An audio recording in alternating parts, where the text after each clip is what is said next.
Históricamente Cuba ha vivido el crudo venezolano, pero hoy esa caída es orgánica, como tú lo dices, pero también inevitable. Si Maduro, en el control total del flujo petrolero, Cuba incluso se queda a oscuras, literalmente, a oscuras.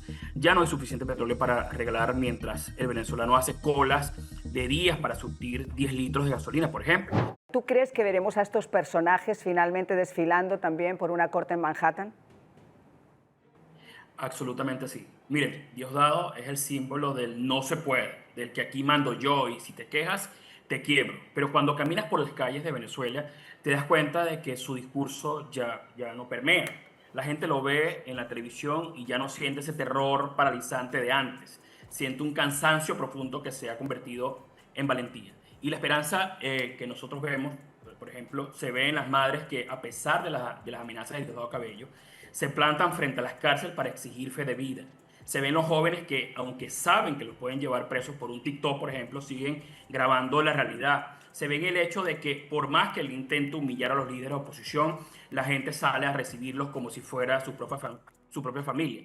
Él intenta vender que el régimen es una roca eterna, pero nosotros vemos las fisuras. Vemos cómo tienen que recurrir a la fuerza bruta porque ya no tienen palabras, ya no tienen pueblo, solo les queda el miedo. Y cuando un pueblo le pierde el miedo a su carcelero, el carcelero ya perdió la guerra.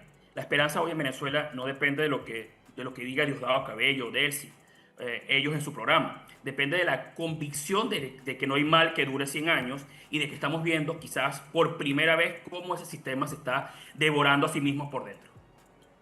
Dime algo, en el caso de Diosdado Cabello, que además tiene participación activa, por ejemplo, lo que ocurrió con el teniente Ojeda, que es una persona que además ha manejado el sicariato internacional. Yo me imagino que además de lo que una vez que ya estén neutralizados, que ese gobierno de transición pueda regresar finalmente a Venezuela, muchos de estos personajes van a ser además reclamados por la justicia internacional, no solamente por Estados Unidos.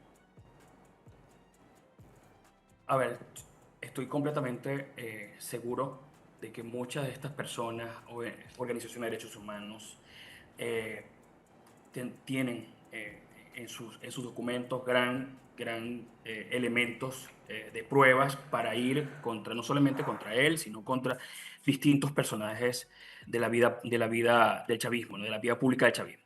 Pero por ejemplo, no podemos olvidar que la sombra de todos ellos no se queda solamente en las fronteras. El caso de Teniente Ronald Ojeda en Chile no fue un suceso policial común, fue un sicariato político internacional, incluso donde lo vinculan a él directamente. Fue un mensaje enviado a cada militar y a cada venezolano en el exilio. No importa dónde estés, te podemos alcanzar. Es la exportación del terrorismo de Estado. Usaron estructuras criminales para secuestrar y asesinar a un hombre en suelo extranjero y violando incluso la soberanía de otro país. Eso nos dice que no estamos tratando con políticos, sino como con una corporación criminal que no respeta ni la vida ni la ley internacional. Por eso cuando hablamos de un gobierno de transición, no estamos hablando de cambiar un color por otro, estamos hablando de justicia. La gente se pregunta, por ejemplo, ¿qué va a pasar con ellos? Y la respuesta tiene que ser clara. Justicia, no venganza. Venezuela necesita tribunales independientes, no programas de televisión donde se condena a la gente sin prueba. Un gobierno de transición tiene la tarea titánica de reconstruir el sistema judicial para que crímenes como el de Ojeda y muchos otros, o en el caso del asesinato de manifestantes o las torturas en el helicoide y muchos centros de tortura, tengan una sentencia firme. La paz en Venezuela no van a ser de un olvido cómplice, sino de la verdad. Sin justicia para las víctimas del sicariato internacional y sin castigo para quienes dieron órdenes desde Caracas, la democracia será siempre frágil. Y eso es una de las cosas a las cuales hemos hecho bastante énfasis en ese sentido.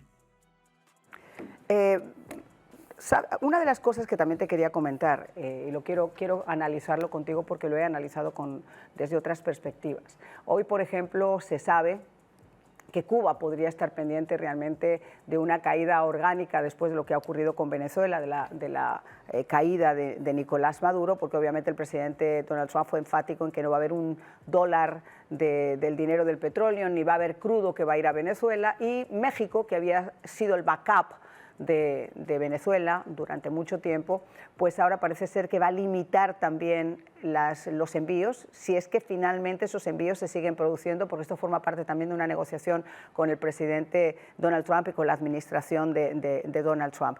Hay un buque, el George W. Bush, que está cerquita de Varadero. Se habla de presión interna, mientras tanto Cuba habla de guerra.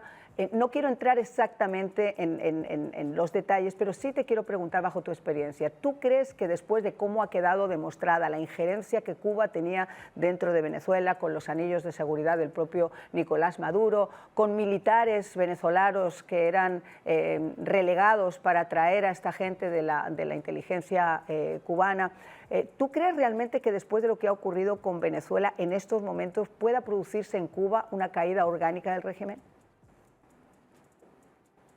Absolutamente. Creo que hay algo que está pasando frente a nuestros ojos y es que el régimen intenta ocultar con mucha propaganda el cordón umbilical con Cuba y que en este momento se está cortando. Históricamente Cuba ha vivido el crudo venezolano, pero hoy esa caída es orgánica, como tú lo dices, pero también inevitable. Si Maduro, en el control total del flujo petrolero, Cuba incluso se queda a oscuras, literalmente, a oscuras. Ya no hay suficiente petróleo para regalar mientras el venezolano hace colas de días para surtir 10 litros de gasolina, por ejemplo. Ese subsidio ideológico se acabó porque ya no hay de dónde sacar. Y fíjense esto, vemos por ejemplo hasta México, que en algún momento fue un respiro para Miraflores, ha tenido que también detenerse. La presión internacional y la realidad económica han hecho que esos aliados estratégicos, en ese sentido, den un paso atrás. ¿Qué significa esto para nosotros como venezolanos? Bueno, que el régimen está más solo que nunca. De él sí puede hablar de ser potencia y lo que le da la gana, pero la realidad es que sus socios de siempre ya no pueden o no quieren seguir financiando desastres, por ejemplo. Se están quedando sin gasolina, sin aliados y lo más importante, sin la capacidad de seguir comprando lealtades afuera. Vamos a hacer una pausa y cuando regresemos hay algo que sin ninguna duda ha cambiado ese 3 de diciembre que va más allá de la detención del propio Nicolás Maduro.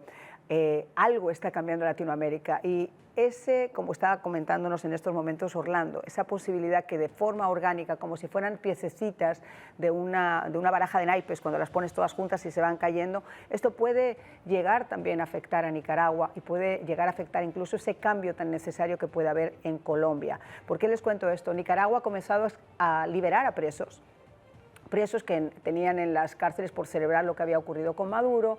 Ha habido nuevas liberaciones por parte de la famosa Chayo la semana pasada.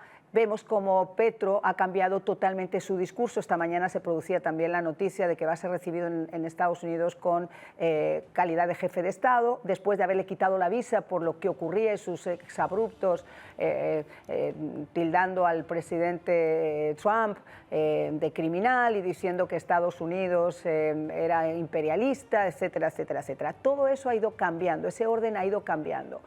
Y yo me imagino que todavía esto es solamente el comienzo de lo que está por venir, porque la siguiente pregunta, y con eso voy a querer concluir, es sobre ese futuro democrático de Venezuela, sobre la llegada o posible llegada de Edmundo González Urrutia a Venezuela y sobre todo la llegada de María Corina, que ya ha manifestado que estaría dispuesta a regresar en el momento que sea seguro, que no pueda afectar el proceso que se está haciendo en estos momentos y donde se pondría a trabajar para lo que sea buena.